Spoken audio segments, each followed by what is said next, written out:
नमस्कार। आज हम मोती रत्न के बारे में बात करेंगे। मोती रत्न पहनने पहनने के क्या लाभ होते हैं और इसको किनको पहनना चाहिए और क्या विधि इसकी पहनने की होती है, कितना वजन का पहनना चाहिए, किस लग्न को या किस भाव में मोती पहनना ज़्यादा सुखदायक होता है और किस भाव में या किस लग्न वालों को मोती नहीं पहनना चाहिए और इसकी पहनने की विधि क्या है, सारी बिंदुओं पर आज हम बात करेंगे। सरल तरीके से मोती रत्न के क्या फ़ायदे होते हैं पहनने के, ये भी आपको बताने का प्रयास करेंगे। तो आइए शुरू करते हैं। आप सभी का मेरे चैनल में स्वागत है। और ये हमने यहाँ पे एक काल पुरुष की कुंडली बनाई हुई है। इसमें 1 से लेकर 12 तक नंबर्स लिखे हुए हैं। ये नंबर्स जो है भाव हैं और इनको, ये नंबर्स को आप राशि समझ सकते हैं और भाव दोनों समझ सकते हैं, क्योंकि पहला भाव में पहली राशि अगर माने तो यहाँ मेष है, दूसरा भाव ये हो गया, इसमें वृषभ राशि हुई, यहाँ पे 2 नंबर होती है, दूसरा भाव भी है, दूसरे भाव में एक काल पुरुष की कुंडली है, तो इससे ज़्यादा समझ में आएगा। काल पुरुष में 1 से लेकर 12वें भाव तक की जो राशियां होती हैं, जो लिखी है संख्या वही राशियां रहेंगी और भाव भी यही रहेंगे। एक पहला भाव, दूसरा भाव, तीसरा भाव, चौथा भाव, 5वां, 6ठा, 7वां, 8वां, 9वां, 10वां, 11वां, 12वां, ये भाव हो गए। और जो यहाँ पे नंबर्स लिखा हुआ है दोस्तों, इसको देख सकते हैं। मेष राशि पहले में है, दूसरे में वृष है, तीसरे में मिथुन है, चौथे में कर्क है, 5वें में सिंह राशि, 6ठे में कन्या राशि, 7वें में तुला राशि, 8वें में वृश्चिक राशि, 9वें में धनु राशि, 10वें में मकर राशि, 11वें में कुंभ राशि, 12वें में मीन राशि। इस तरह से आप इसको बेहतर तरीके से समझ सकते हैं। आप हम बात करते हैं कि मोती रत्न के क्या लाभ होते हैं। सबसे पहले एक जान लेना जरूरी होगा कि मोती रत्न जो है, चंद्रमा की स्थिति कुंडली में अच्छी नहीं रहने पर, चंद्रमा के पीड़ित होने पर या उनके शुभ फलों को प्राप्त करने के लिए मोती रत्न को धारण किया जाता है। अब यहाँ पे चंद्रमा क्या है, इसके बारे में बात कर लेते हैं। चंद्रमा को मन का कारक माना गया। मन का, हमारी फीलिंग का, हमारे इमोशन का, भावनाएं, संवेदना, संवेदनशीलता, सारी चीज़ों का विचार जो है मन से किया जाता है। चंद्रमा को मनसो जाता है भी कहा गया है। चंद्रमा मन का कारक है।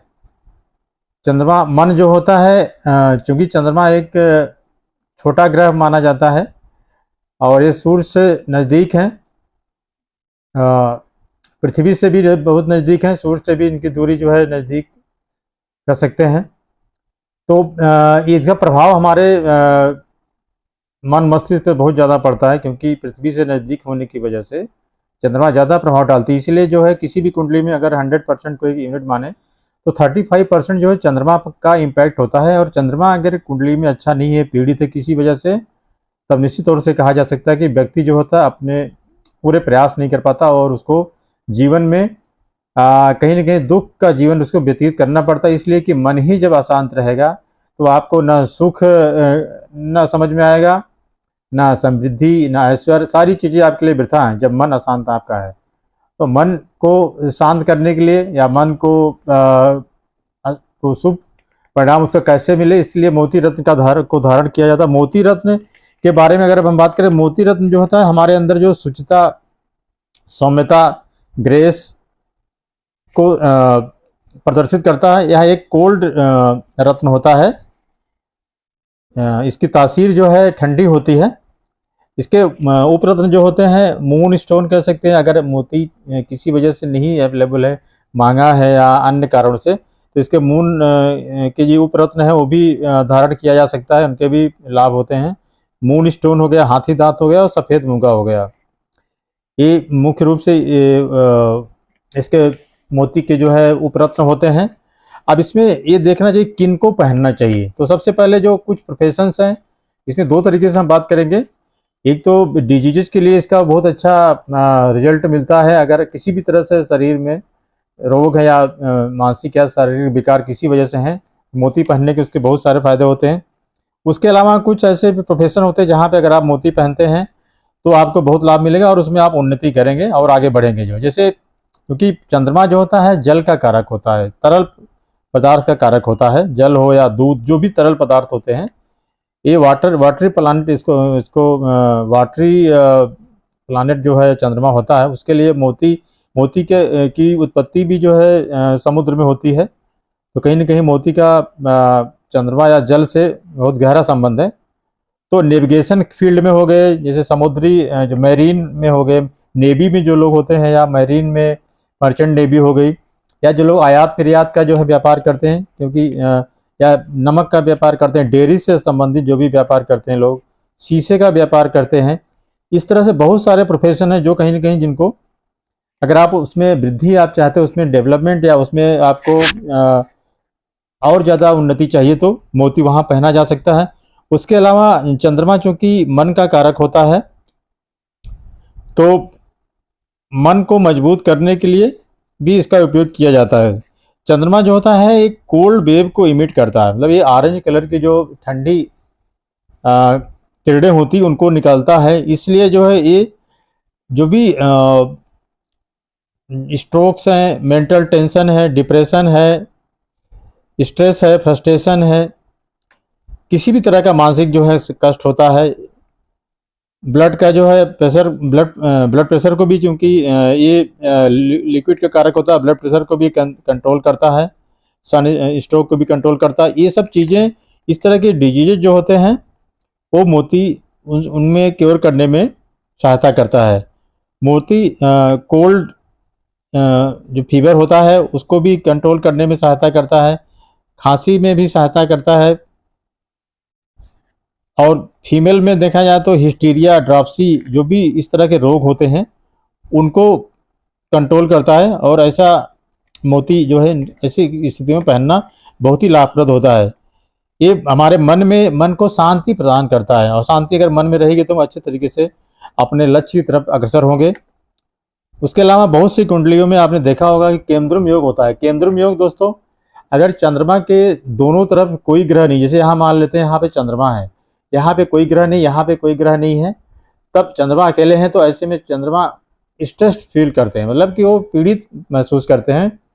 और जिनके केंद्रुम जिन योग होता है, जिनकी कुंडली में, उनको आर्थिक रूप से बहुत संकटवान होते हैं, या गरीबी कहिए, गरीब होते हैं ऐसे लोग, उनके आर्थिक समृद्धि नहीं होती उनके, और मानसिक रूप से भी परेशान रहते हैं। ऐसी स्थिति में चंद्रमा को मजबूत करने के लिए आपको कहीं ना कहीं जो है मोती धारण करना चाहिए। ये अपने को मेंटल स्ट्रेस प्रदान करता है। तो ये रहे इसके कुछ फायदे। अब इसको किनको पहनना चाहिए, इसमें हम देखें किस राशि या लग्न वालों को पहनना चाहिए। तो सबसे पहले यहाँ पे हम बताना चाहेंगे कि जो भी रत्न हो, चाहे आपका मोती हो या अन्य रत्नों के बारे में, आज के जो ज्योतिषाचार्य हैं उनमें जो एक मत नहीं है इस बारे में कि लग्न के आधार पर पहने या उनकी लोकेशन के आधार पर पहने या ओनरशिप के आधार पर पहने।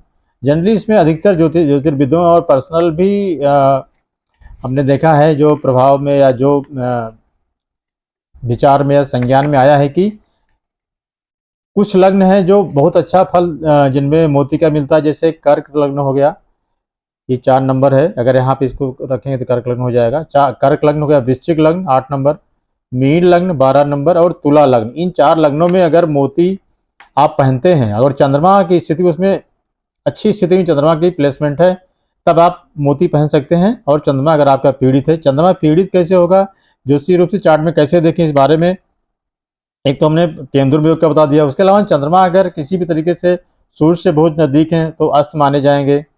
चंद्रमा पर मैल्फिक या पापी ग्रहों की दृष्टि है, तब भी जो है वो अस्त माने जाएंगे, तब भी जो है वो पीड़ित माने जाएंगे। और या उनके साथ युति कर रहे हैं, जैसे राहु, केतु, शनि, इनके साथ अगर चंद्रमा की युति है तो निश्चित तौर पे ये पाप प्रभाव हुआ। मंगल के साथ भी, क्योंकि मंगल के चंद्रमा मित्र होते हैं, मंगल के साथ भी स्ट्रेस की स्थितियां निर्मित होती है, लेकिन इतना ज़्यादा दुष्परिणाम नहीं मिलता जितना कि राहु, केतु और शनि से मिलता है। शुक्र के भी ये शत्रु होते हैं, शुक्र के साथ भी इनका अच्छा ट्यूनिंग नहीं है, लेकिन दोनों 60 प्लानिट है, इसलिए इतना बुरा प्रभाव नहीं होता जितना कि पापी ग्रहों के साथ होता है। तो इन स्थितियों में जो है मंगल, शनि मोती को अगर हम लोग धारण करते हैं तो उसका भी कहीं न कहीं कुंडली में उनकी लोकेशन देखनी चाहिए कि कितना पीड़ित है चंद्र अपने। तो उसके अलावा 1, 6, 8, 12 अगर इन भावों में चंद्र की स्थिति है तब मोती पहनने की सलाह नहीं देंगे हम, और ना पहनना चाहिए, क्योंकि ये जो है मैलेफिक भाव होते हैं। यहाँ पे चंद्रमा अरिष्ट योग प्रदान करते हैं, चंद्रमा का फल अच्छा नहीं हुआ क्योंकि ये दोस्ताना भाव है, अगर इनको मजबूत करेंगे तो और जो है बुरे परिणाम देखने को मिलेंगे। 6, 8, 12 भावों को अगर मजबूत करेंगे तो और बुरे परिणाम देखने को मिलते हैं। चंद्रमा को पहले भाव में रहने पर भी जो है मोती पहनने के लिए मनाही किया गया है ज्योतिष शास्त्र में। तो ये कुछ स्थितियां रहीं जिनमें इसका रत्न पहनना चाहिए और नहीं पहनना चाहिए। इसमें एक चीज़ मैं और बताना चाहूँगा कि यहाँ पे 5वें और 9वें भाव में मोती रत्न को पहनने से बहुत फायदा होता है। उसके अलावा ओनरशिप को ध्यान में नहीं रखना चाहिए। जो मेजॉरिटी ऑफ जो एस्ट्रोलॉजर उनका ये कहना है कि ओनरशिप न देकर चंद्रमा की प्लेसमेंट कहाँ है। अगर 6, 8, 12 या 1 के अलावा कहीं भी चंद्रमा स्थित हैं तो उनके रत्न को पहना जा सकता है। और कर्क, वृश्चिक, मीन और तुला इन राशियों में तो मोती बहुत ही चमत्कारिक फल देते हैं। इन लग्नों में, सॉरी, इसमें मैं लग्नों की बात करूंगा। यहाँ पे अगर ये लग्न है, ये चारों लग्न, ऐसी स्थिति में बहुत अच्छा फल देते हैं। तो ये भी अपने को ध्यान में रखना है किसी भी तरीके से मोती रत्न पहनने के लिए। जब भी हम कहीं भी जाते हैं किसी ज्योतिषाचार्य के पास में, और अपनी कुंडली का एनालिसिस करवाकर ही हमको मोती रत्न पहनना चाहिए। जो अब कितना रत्ती का या कितना वजन का पहनना चाहिए, तो जनरली मोती रत्न को थोड़ा सा बड़ा होना चाहिए, मतलब उसके साइज वजन जो है ज़्यादा होना चाहिए। जनरली आप जो है अगर आदमी कोई 70 kg का है तो उसको 8 से 9 रत्ती के बीच का मोती पहनना चाहिए। मोती के लाभ के बारे में हमने पहले आपको बताया। अभी फिर से कुछ चीज़ें हैं। मोती पहनने से क्या होता है, मोती जो पारिवारिक दबाव या तनाव होता है उसको भी कम करने में हेल्प करता। हार्ट से रिलेटेड प्रॉब्लम को भी कम करता है मोती, क्योंकि चौथा घर होता है उसका काल पुरुष का, जिसके मालिक चंद्रमा होते हैं। तो चौथा घर हार्ट का भी होता है। तो ऐसी स्थिति में कहीं ना कहीं हार्ट डिजीज जो होते हैं उनको मोती पहनने से उनमें कमी आती है। उसके अलावा पति पत्नी में भी किसी भी तरह का विवाद की स्थिति होती है तो मोती पहनने से देखा गया है कि उसमें भी कमी आती है। क्रोध शांत, जो आदमी जो गुस्सैल होते हैं उनको मोती अगर पहनाया जाए तो उनका गुस्सा कम होता है। ये भी एक फ़ायदा मोती का रहता है। जिनका बीपी हाई होता है उनको भी बहुत फ़ायदा मिलता है इससे जो है। तो अब इनको किसके साथ पहनना चाहिए, किसके साथ नहीं पहनना चाहिए, भी देखना पड़ेगा कि किस प्लैनेट के साथ या किस रत्न के साथ मोती पहनना चाहिए। मोती जो है मुख्यतः राहु के रत्न गोमेद और केतु के रत्न लहसुनिया के साथ में नहीं पहनना चाहिए, क्योंकि ये शत्रु हैं चंद्रमा के। तो बाकी ग्रहों, क्योंकि चंद्रमा के शत्रु राहु केतु की अलग कैटेगरी, बाकी छोड़ दिया जाए तो चंद्रमा किसी को अपना शत्रु नहीं मानते हैं, क्योंकि चंद्रमा क्वीन है, मदर या क्वीन के कारक होते हैं। ऐसी स्थिति में चंद्रमा का अन्य ग्रहों के रत्न जो होते हैं उनके साथ उनको पहना जा सकता है, लेकिन गोमेद और लहसुनिया के साथ इसको नहीं पहनना चाहिए। ऐसा ज्योतिर्विदों में इस तरह का मतैक्य है। अगला जो महत्वपूर्ण बिंदु है कि इसमें कैसे पहनना चाहिए, क्या विधि है इसको पहनने की। तो दोस्तों इसके लिए जो है मोती को अनामिका उंगली में पहनना चाहिए, रिंग फिंगर में। कुछ लोग इसको जो स्मॉल फिंगर होती है उसमें भी पहनते हैं, लेकिन इसको इसमें पहनना चाहिए, क्योंकि ये जो उंगली होती है ये इसमें नहीं पहनना चाहिए। कारण ये है कि सूरज का जो फिंगर होती है, सन की फिंगर है, सन और मून जो होते हैं मित्र होते हैं। ये जो है इस फिंगर को मरकरी की फिंगर बोला जाता है। मरकरी जो होते हैं बुध चंद्रमा के अवैध संतान है, और मरकरी और चंद्रमा में इनमिटी है, किसी तरह की मतलब मित्रता नहीं है, दुश्मनी ही है। और अगर किसी को अपने दुश्मन के घर में बैठा दिया जाए तो वहाँ पे वो उसको अच्छा नहीं लगेगा, उसका फल भी अच्छा नहीं मिलेगा। इसलिए इस विवाद को इस तरीके से समझना चाहिए, क्योंकि कुछ ज्योतिषाचार्य आपको इसमें पहनने के लिए बताएंगे स्मॉल फिंगर में, और कुछ आपको अनामिका में बताएंगे। तो आपको अनामिका में ही पहनना चाहिए, और इसका लॉजिक यही है कि सन की फिंगर है, सन और मरकरी, सन और मून जो होते हैं आपस में मित्र होते हैं, तो उनके रत्न को भी जो है वहाँ पे धारण किया जा सकता है। इसको पहनने की विधि ये होती है कि आपको चांदी में इसको रत्ती, जितना वजन के हिसाब से जितना रत्ती होता है अगर आपका 80 किलो वजन है तो 80 में 10 का भाग देंगे तो 8 रत्ती प्लस 1.25 रत्ती, 9.25 रत्ती के आसपास जो है मोती आप पहनिए। और मोती सेमी स्फेरिकल होना चाहिए, गोलाकार पूरी तरह से स्फेरिकल नहीं होना चाहिए। इससे क्या होगा कि बतासा कलर का रहेगा, बतासा जो शेप होगी तो आपके पूरे जो स्किन को टच करेगा वो, तो इसका रिजल्ट ज़्यादा अच्छा मिलेगा। अधिक से अधिक जो है एरिया को टच करेगा, आप जब भी पहनेंगे आप इसको तो इसका ज़्यादा प्रभाव पड़ेगा। तो हमेशा बतासा साइज का ही इसको मोती को पहनना चाहिए। उसको आप जब भी जाएँ ज्वेलर की दुकान पे तो इस तरह का मोती ज़रूर खरीदें अगर आपको पहनना है तो मोती की स्थिति ये हो गई। इसके अलावा पहनने के पहले इसको पंचोपचार पूजा करना चाहिए। मोती पहनने के पहले मोती की अंगूठी में उसको बनवा कर जो है शाम को ला के जहाँ भी आपका पूजा पाठ या मंदिर जहाँ भी हो वहाँ पे दूध और शहद में गंगा जल मिला के रख दें और सुबह इसको निकाल कर पंचोपचार पूजा कर ओम श्राम श्रीम श्रौम सह चंद्र में से नमः इस मंत्र का 108 बार अगर संभव हो सके तो आप कर लें। नहीं तो कि घर में कोई भी जो भी पूजा पाठ करते हो उनको बोलें, उस तरह से अभिमंत्रित कर दें हो।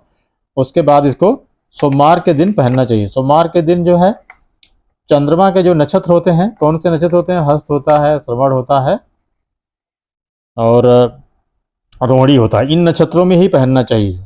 इस तरह से अगर आप मोती पहनेंगे तो आपको इसके बहुत सारे फायदे मिलेंगे और आपके लाइफ की जो 30 से 35% जो परेशानियां हैं, तो ज्योतिषीय रूप से जिनको क्योर करना चाहिए, जो आपको परेशानी हो रही वो क्योर की जा सकती है, ऐसा अनुभव में आता है। तो दोस्तों आपको उम्मीद है कि मेरा वीडियो अच्छा लगा होगा, जो भी हमने आज मोती रत्न के बारे में बताया। उम्मीद है कि आप इससे ज़रूर लाभान्वित होंगे। और आपको मेरा चैनल या वीडियो कैसा लगा इस बारे में अपनी राय ज़रूर व्यक्त करें। इसके लिए आप मेरे चैनल को लाइक करें, सब्सक्राइब करें और शेयर करें। नमस्कार, धन्यवाद।